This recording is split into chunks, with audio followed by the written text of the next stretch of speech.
CTTची तयारी करत असाल किंवा भविष्यामध्ये तुम्हाला शिक्षक व्हायचं असेल तर आपल्या चॅनलला लगेच जॉईन करा, सबस्क्राईब करा. ठीक आहे. आजच्या व्हिडिओमध्ये आपण पर्यावरण अध्ययन या विषयाची पॅडागॉजीची 15 प्रश्न आहेत ते बघणार आहोत आणि कशा प्रकारे कशा विचार करून आपण ते 15चे 15 प्रश्न बरोबर करू शकतो हे आपण इथं शिकणार आहोत. ठीक आहे. डेली आपले 5 व्हिडिओज येत असतात आपल्या चॅनलवर. एक दिवस पूर्ण 5 व्हिडिओ पॅडागॉजीचे, हिंदी, मराठी, पर्यावरण, बालविकास आणि गणित, आणि दुसऱ्या दिवशी त्यांचेच सम्स वगैरेचे उतारे वगैरे किंवा कविता वगैरे आणि बाकीचे तुमचं जनरल नॉलेज. ठीक आहे. अशा प्रकारचे तुमचे प्रश्न असतात. तर आज आपला पॅडागॉजीचा दिवस आहे, तर आपले आज 5चे 5 व्हिडिओज जे येणार आहेत त्याच्यापैकी पर्यावरणचा हा व्हिडिओ असणार आहे. ठीक आहे. वेळ वाया न घालवता आपण लगेच व्हिडिओ सुरू करूया. आतापर्यंत आपण जर टेलिग्राम ग्रुपला जॉईन झाला नसाल तर तिथे जॉईन व्हा. ही जी PDF असते ती तिथे पण मी तुम्हाला देत असतो. ठीक आहे. चला, प्रश्न क्रमांक 76 म्हणजेच 1. सर्वप्रथम तुम्हाला विनंती की प्रश्न वाचण्याआधी आणि माझ्या तुम्हाला एक्सप्लेन करण्याआधी असा विचार करा की तुम्ही एक शिक्षक आहात. 1ली ते 5वीचे तुम्ही शिक्षक आहात आणि तुम्ही शिक्षक असताना हा विचार करण्याचा प्रयत्न करा की बुवा मी शिक्षक आहे आणि मला आता शिक्षक म्हणून विद्यार्थ्यांबद्दल हा विचार करायचा आहे. ठीक आहे. मी हिंदीमधून प्रश्न वाचणार आहे, त्याच्यानंतर मराठीमध्ये होईल तेवढं जेवढं होईल तेवढं एक्सप्लेन करणार आहे आणि नंतर आपण उत्तर शोधण्याचा प्रयत्न करूया. काय विचारलं बघा आपल्याला इथे. सुषमा चाहती है कि उसके छात्रों को पेड़ों के संरक्षण के लिए संवेदनशील बनाया जाए. निम्नलिखित में से कौन सी ऐसा करने की सबसे उपयुक्त रणनीति है. असं विचार करा की सुषमा नावाची एक शिक्षिका आहे. फॉर एक्झाम्पल स्वतःच घ्या, आपणच आहोत, आपण शिक्षक आहोत. आपण असं आपल्या विद्यार्थ्यांना असं करू इच्छितो की त्यांनी पेड़ म्हणजे झाडांना ते वाचवायला पाहिजे. त्यांची जी थिंकिंग आहे ती झाडांबद्दल प्रेम त्यांच्या मनात यायला पाहिजे की बुवा झाड तुटायला नको किंवा कोणी तोडायला नको. तर असं करण्यासाठी खाली दिलेल्या क्रियांपैकी कोणती क्रिया जास्त बेटर राहील किंवा कोणती रणनीती जास्त बेटर राहील असं आपल्याला विचारलंय. तर पहिला मुद्दा, कक्षा में बहस आयोजित करणं. हा पर्याय चुकीचा आहे. बहस आयोजित करण्यावर काय होईल, फक्त थोडंफार माहिती होईल. हे काही विद्यार्थी म्हणतील की हो चांगले झाडं वगैरे कट करणं चांगले, काय म्हणतील नाही, त्याच्यामुळे बहस करून काय फायदा आहे का, नाही. दुसरा, समूह चर्चा करून पण चांगलं नाही. पोस्टर बनवणे हे पण चांगलं नाही. हे फक्त एक टेम्पररी त्यांना चांगलं वाटेल की बुवा हो आम्हाला झाड वाचवायचे किंवा कोणालाही कापू द्यायचे नाही. पण पर्याय क्रमांक 4 एकदा बघा, बच्चों को एक एक पौधे को अपनाने और पोषित करने में मदद करना. आता पर्याय क्रमांक 4 कसा आहे तुम्ही समजून घ्या. जर एखादा विद्यार्थी स्वतः झाड लावतो आणि त्याची काळजी घेतो तर त्याला कळेल की बुवा मी या झाडासाठी एवढी काळजी घेतलेली आहे, त्याच्यामुळे तो कधीही त्या झाडाला कापायच्या फेवरमध्ये नसणार आहे. त्याच्यामुळे त्याला झाड किती महत्वाचे आहे आपल्याला आपल्या आयुष्यासाठी हे कळेल. त्याच्यामुळे ही जी रणनीती आहे ती सर्वात जास्त उपयुक्त ठरणार आहे. त्याच्यामुळे प्रश्न क्रमांक 76चे आपलं जे उत्तर आहे ते पर्याय क्रमांक 4 हे ठरणार आहे. पुढे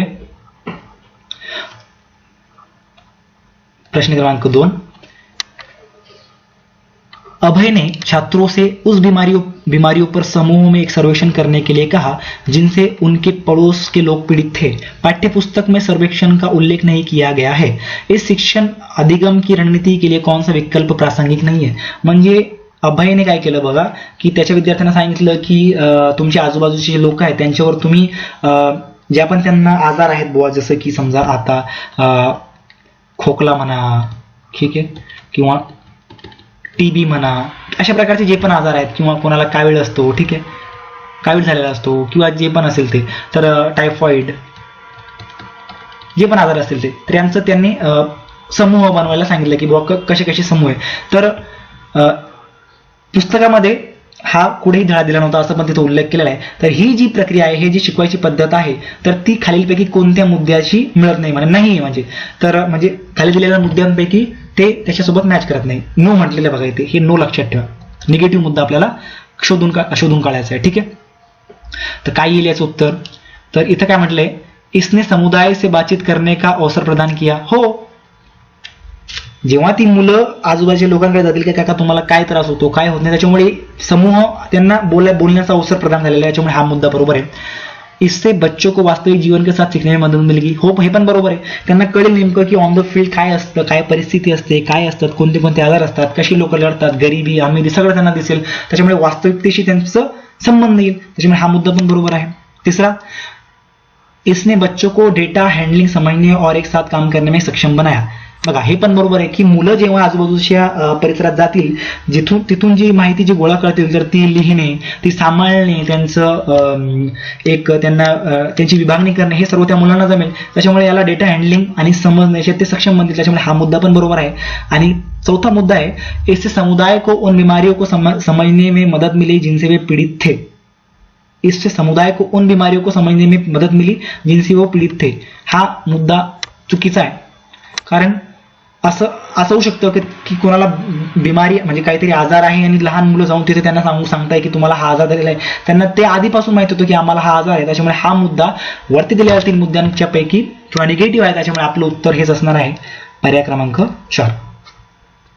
पुढे खूप मोठा प्रश्न आहे, वाचूया आपण, नंतर त्याचे ऑप्शन आपण बघूया. एकदा समजून घेण्याचा प्रयत्न करूया. प्रश्न क्रमांक 78 म्हणजेच 3. ठीक है. आपातकालीन परिस्थितियों के बारे में बात करने के लिए प्रिया ने बच्चों को अनुभव पूछे जब उन्हें कभी आपात स्थिति का सामना करना पड़ा. म्हणजे प्रिया नावाची जी टीचर आहे तिने इमर्जन्सी केसेसमध्ये जी दुर्घटना घडतात तेव्हा तिने मुलांना विचारले की तुम्हाला तुमचे जे अनुभव आहेत ते मला शेअर करा जेव्हा तुम्हाला अचानक काहीतरी दुर्घटनेशी सामना करावा लागला. बच्चों ने आग, बिजली के झटके और सड़क दुर्घटनाओं के साथ अपने अनुभव सुनाए. म्हणजे मुलांनी मग सांगितलं की आम्हाला आग दिसली होती किंवा बिजली के झटके म्हणजे करंट लागला होता किंवा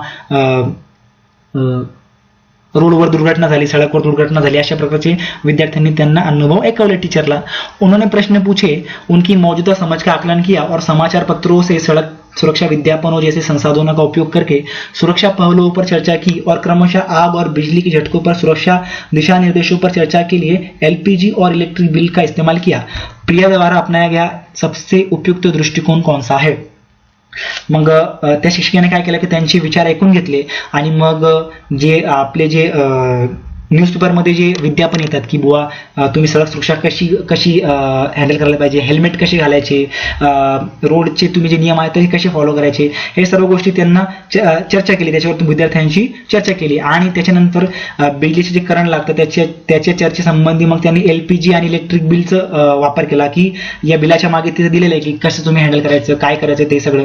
मग ही जी टीचरचा दृष्टिकोन होता की मुलांना नेमकं या सर्व गोष्टींपासून कसं आपण सुरक्षित करायला पाहिजे किंवा काय काय जे प्रिकॉशन्स आहेत ते आपण फॉलो करायला पाहिजे हे त्यांना शिकवलं. तर त्यामागे त्या टीचरचा काय दृष्टिकोन होता हे आपल्याला विचारलेलं आहे. बघा किती मोठा प्रश्न होता, किती त्याला एक्सप्लेन करावं लागलं. अशा प्रकारचे प्रश्न येतात, त्याच्यामुळे तुमचा सराव आणि तुमच्या डोळ्याखालनं प्रश्न गेलेले जाणं खूप गरजेचं आहे. ठीक आहे. तर आपण या प्रश्नाचं उत्तर बघूया. तर संज्ञानात्मक दृष्टिकोन नाही, अनुभवात्मक दृष्टिकोन नाही, अन्वेषण दृष्टिकोन किंवा मानववादी दृष्टिकोन. तर पर्याय क्रमांक 3 आपलं बरोबर आहे. इन्क्वायरी अप्रोच म्हणजे त्यांनी इन्क्वायरी करूनच सगळं केलं ना, त्याच्यामुळे याला अन्वेषण दृष्टिकोन असं म्हणता येईल. कारण त्यांनी इन्क्वायरी केली, मग समजून घेतलं की विद्यार्थ्यांचं नॉलेज कुठपर्यंत आहे आणि यांना अजून किती नॉलेज देत आलं पाहिजे, त्याच्यामुळे आधी इन्क्वायरी केली. त्याच्यामुळे याला अन्वेषण दृष्टिकोन म्हणजेच इन्क्वायरी अप्रोच असं म्हणता येईल. प्रश्न क्रमांक 4. ठीक है.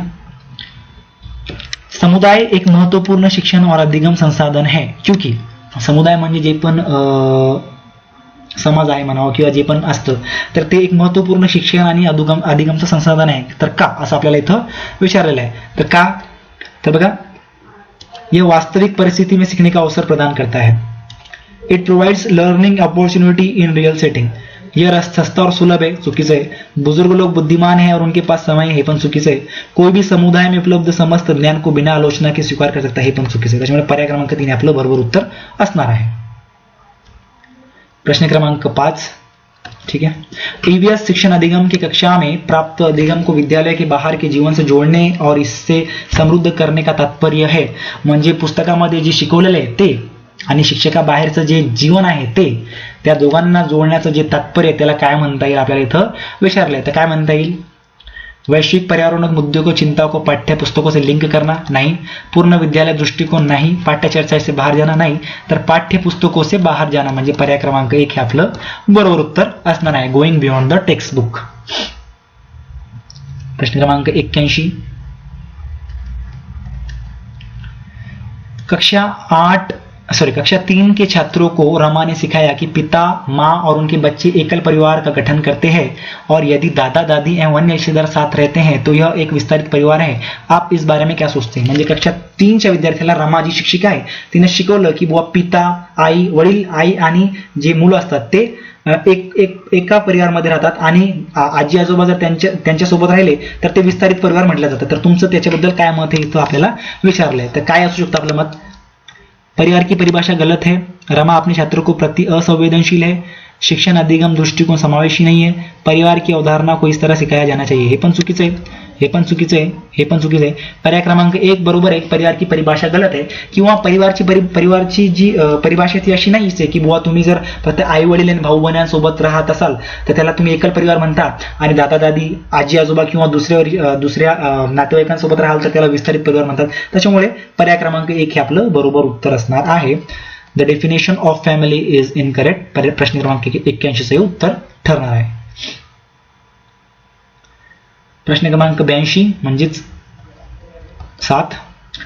निम्नलिखित में से कौन सी ईवीएस कक्षा में गतिविधि किंवा गतिविधिया आहे? म्हणजे ईवीएस वर्गाची कोणती गतिविधी आहे याच्या खाली दिलेल्यापैकी आपल्याला विचारलेलं आहे. तर काय असेल बघा? चित्र पळणा नाही, फील्ड भ्रमण नाही, श्याम भट्ट का उपयोग नाही. म्हणजे आहे, हे आहे, हे पण आहे, हे पण आहे. म्हणजेच उपयुक्त सगळी म्हणजे चित्र वाचणे किंवा फील्ड भ्रमण, कुठेतरी फिरणे किंवा श्यामपट्ट म्हणजे काय तर ब्लॅकबोर्ड ज्याला आपण श्यामपट्ट म्हणतो त्याचा उपयोग करणे सगळंच ईव्हीएसच्या वर्गामध्ये होत असतं. त्याच्यामुळे दिलेले सर्व हे त्याचे गतिविधी आहेत. ऑल ऑफ अबो आपलं उत्तर असणार आहे. पुढे प्रश्न क्रमांक 8. पर्यावरण अध्ययन पाठ्यक्रम बच्चों की समग्र शिक्षा का कारण बन सकता है यदि यह एकीकृत, समावेशी, विषयगत, उपयुक्त सभी. काय असू शकतं याचं उत्तर आपलं? एकीकृत असेल तरीही, समावेशी असेल तरी, विषयगत असेल तरी म्हणजेच उपयुक्त सभी. All of the above. प्रश्न क्रमांक 84 म्हणजेच 9. ईवीएस पाठ्यपुस्तक में सपेरों पर एक अध्याय है. इसका उद्देश्य बच्चों को जागरूक करना और संवेदनशील बनाना है. म्हणजेच ईव्हीएसच्या पाठ्यपुस्तकामध्ये जे आपले जे सर्पमित्र असतात त्यांच्याबद्दल सर्पमित्र नाही, ज्याला आपण जे नाग वगैरे घेऊन फिरतात त्यांना काय म्हणतात? सपेरा वगैरे काहीतरी म्हणतात ते असतात. मला हिंदीमध्ये मला मराठीमध्ये शब्द आठवत नाही. तर ते जे असतात त्याच्याबद्दल एक धडा दिलेला आहे. तर हे काय करतंय असं आपल्याला इथं विचारलंय. तर याचं काय उत्तर येईल कि सपेरे सांपों को नुकसान नहीं पहुंचाएं और उन्हें अपनी आजीविका से वंचित करने से पहले विकल्पों को प्रदान करने की आवश्यकता आहे. म्हणजेच जे सपेरे असतात ते सापाला नुकसान नको पोहोचायला त्यांनी म्हणजे त्यांना कोंडून ठेवणे वगैरे किंवा काही त्यांना हे नको करायला पाहिजे आणि त्यांना आपले जे त्यांची उपजीविका भागवण्यासाठी त्यांना दुसरं काहीतरी कार्य बघता आलं पाहिजे. त्यामुळे पर्याय क्रमांक 3 आपलं बरोबर उत्तर आहे. की यह एक अवैध कार्य हे चुकीचं आहे. सपेरों के लिए क्योंकि बच्चे इन दिनों अक्सर उन्हें देखते हैं हे पण चुकीचं आहे. की पशुपालन आजीविका का अच्छा स्रोत हे पण चुकीचं आहे. त्याच्यामुळे पर्याय क्रमांक 3 आपलं उत्तर बरोबर असणार आहे. प्रश्न क्रमांक 85 म्हणजेच 10. विद्यालय में मिड डे मील के समय के लिए कौन सा सबसे प्रासंगिक है? म्हणजे मिड डे मील म्हणजे काय तर बघा मुलांना खिचडी वगैरे मिळत असते शाळांमध्ये जेव्हा त्यांची इंटरव्हल वगैरे होत असते तेव्हा त्यांना जेवण वगैरे दिलं जातं, खिचडी वगैरे दिल्या जाते. ठीक आहे. तर खाली दिलेल्या मुद्द्यांपैकी प्रासंगिक कोणता असं तिथं आपल्याला विचारलेलं आहे. तर प्रश्न क्रमांक 85 उत्तर आहे बघा. यह ईवीएस शिक्षण अधिगम के लिए एक अच्छा शिक्षण अधिगम का अवसर है. शिक्षण अधिगम के साथ इसका कोई लेना देना नहीं, हे चुकीचं आहे. यह उन बच्चों के लिए है जो विद्यालय में खाली पेट आते हैं, हे पण चुकीचं आहे. असं नाही जे खाली पेट येतात, जे खाऊन येतात त्यांना पण हे दिलं जातं, कोणासोबतही भेदभाव वगैरे केला जात नाही. आणि चौथा आहे यह शिक्षण अधिगम के बहुत ही मूल्यवान समय को बर्बाद करता है. असं काही नाही. 30 मिनिटं 40 मिनिटं जेवायला देणे हे काहीतरी वेळेला बर्बाद करण्यासारखं नाही. तेवढा वेळ आपल्याकडे असतो. त्याच्यामुळे पर्याय क्रमांक 2 हे आपलं बरोबर उत्तर असणार आहे. प्रश्न क्रमांक 11 म्हणजे 11. पर्यावरण अध्ययन के संदर्भ में बोझ के बिना सीखना क्या बताता है?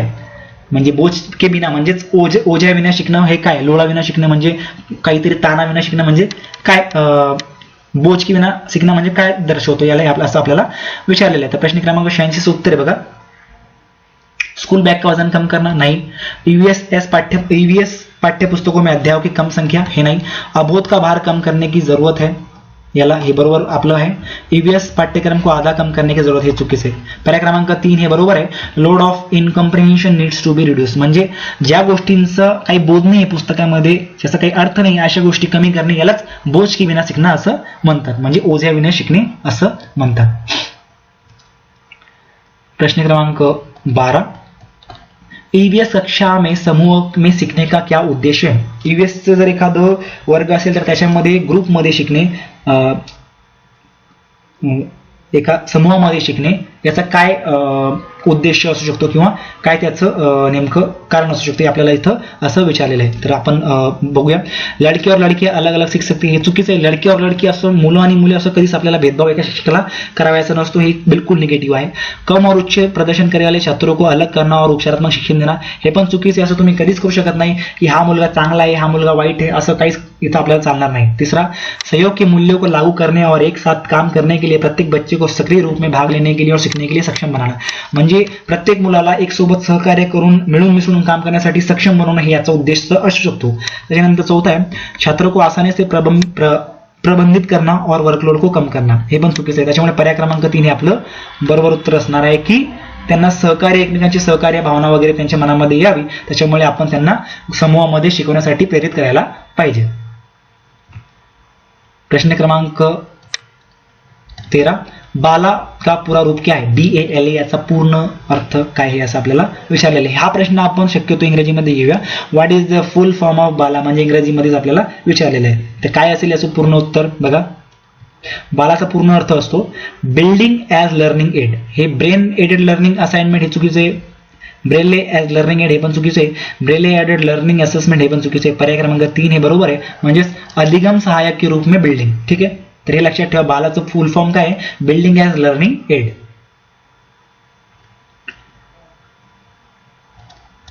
प्रश्न क्रमांक 14, वैकल्पिक ढांचे का क्या अर्थ आहे. What do alternative frameworks means, म्हणजे वैकल्पिक ढांचेचा काय अर्थ होतो आपल्याला असं विचारलंय. तर याचं उत्तर येईल, विचार जो अवधारणाओं के औपचारिक रूप से स्वीकृत स्पष्टीकरण से अलग होते हैं, ideas that differ from the formally accepted explanations of the concepts. ठीक है.